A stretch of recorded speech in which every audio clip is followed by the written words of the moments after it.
¿Qué más, compas? En las últimas horas se han escuchado full rumores al respecto de tensiones entre el Ejecutivo y la Asamblea. Y de hecho, si pese a la urgencia de la crisis sanitaria y económica, el gobierno todavía no ha enviado su proyecto de ley a la Asamblea, la única explicación coherente es que no tiene los votos para la aprobación de la así llamada Ley Vaca. ¿Por qué Ley Vaca? Porque mientras el gobierno atendió cariñosa y diligentemente los intereses de los tenedores de la deuda pagando $320 millones en los inicios de la crisis pandémica, al resto de la sociedad nos pide que nos arreglemos entre nosotros y hagamos vaca para atender la crisis sanitaria. Y a raíz de este impasse se ha llegado incluso a hablar de muerte cruzada. ¿Quién ganará en esta lucha entre titanes cómplices del desastre actual, la Asamblea o el presidente? La respuesta es ninguno, ellos solo son los títeres de turno.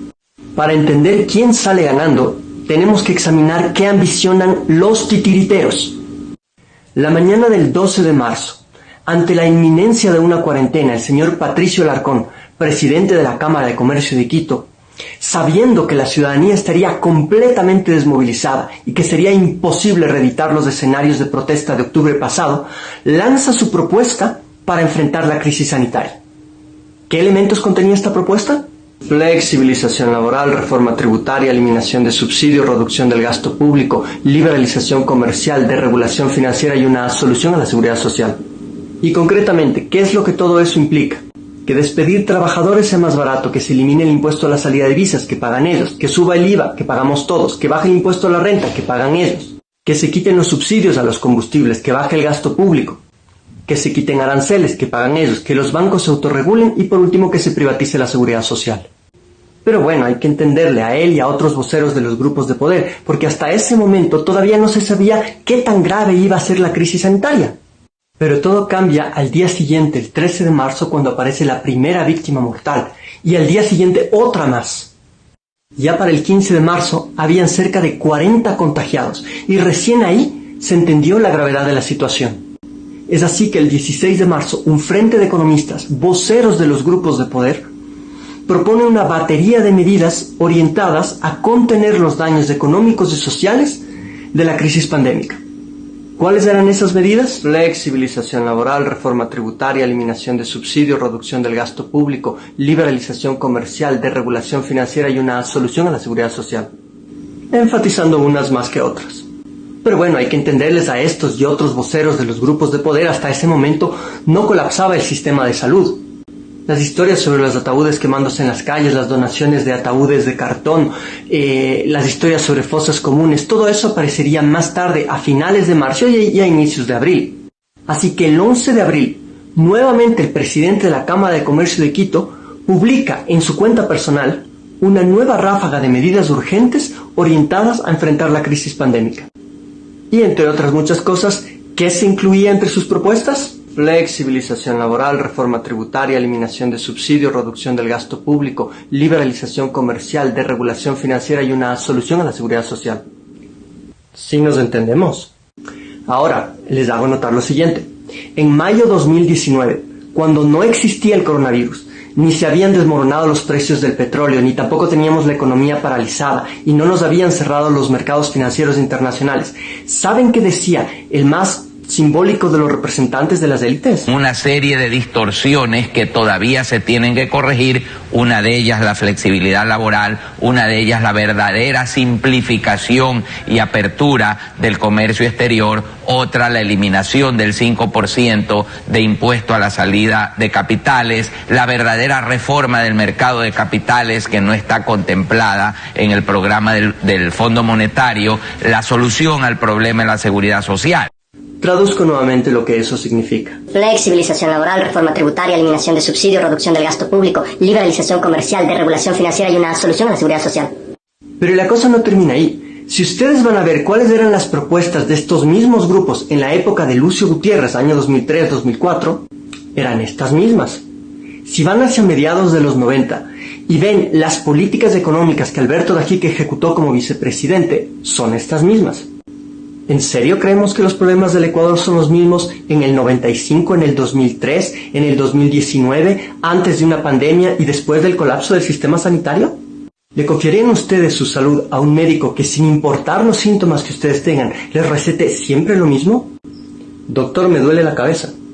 Yo recomiendo un lento y consistente proceso de hartamiento junto con la horizontología ascental. Doctor, tengo gangrena. Yo recomiendo un lento y consistente proceso de hartamiento junto con la horizontología ascental. Doctor, tengo embarazo psicológico. Yo recomiendo un lento y consistente proceso de hartamiento junto con la horizontología ascental. Cuando se hace política económica, las herramientas a utilizar van cambiando en función de las circunstancias. Si un grupo impone siempre la misma receta, sin importar la situación real del país, eso no se llama propuesta de política económica, se llama agenda de intereses económicos.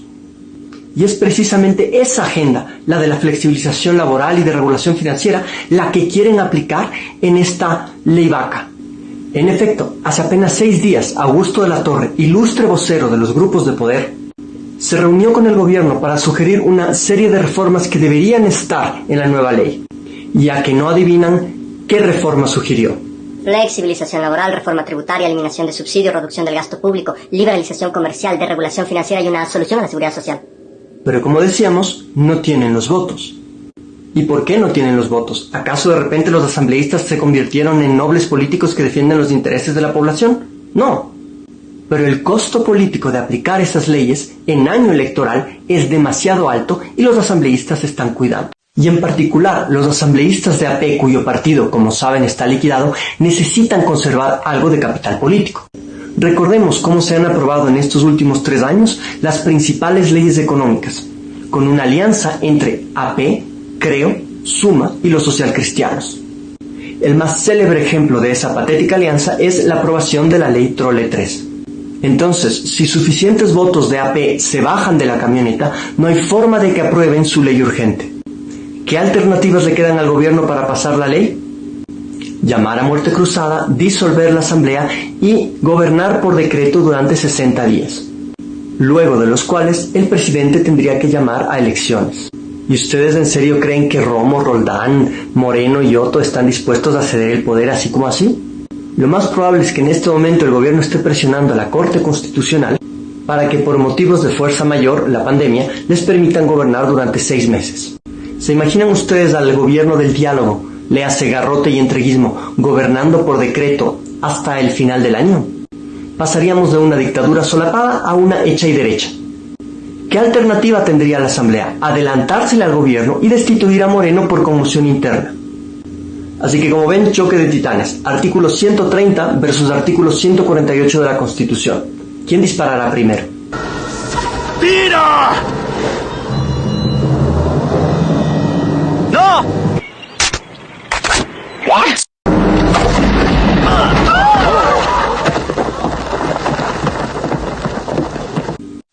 Y esa es la gran pregunta. ¿Por qué no han disparado todavía?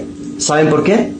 Porque adivinen quién todavía puede ser candidato si es que no tiene sentencia ejecutoriada porque no se han acabado las instancias de su juicio. Así que aparte de presionar a la Corte Constitucional, Moreno tiene también que presionar a la Corte Nacional de Justicia para que apuren el juicio. Y si no se da ninguno de estos 2 escenarios, pues siempre queda el hombre del maletín. Es mi escena favorita de toda la saga. No, momento. Esta es mi escena favorita de toda la saga. A donde vamos no necesitamos caminos.